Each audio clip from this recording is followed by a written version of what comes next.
jeclaanshaha erayadaada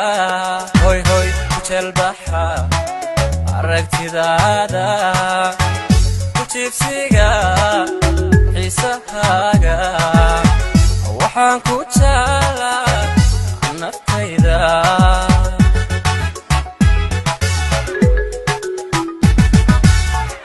jeclaanshaha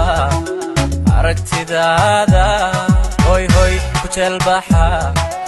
erayadaada ku jiibsiga xiisahaaga waxaan ku jeclaa naftayda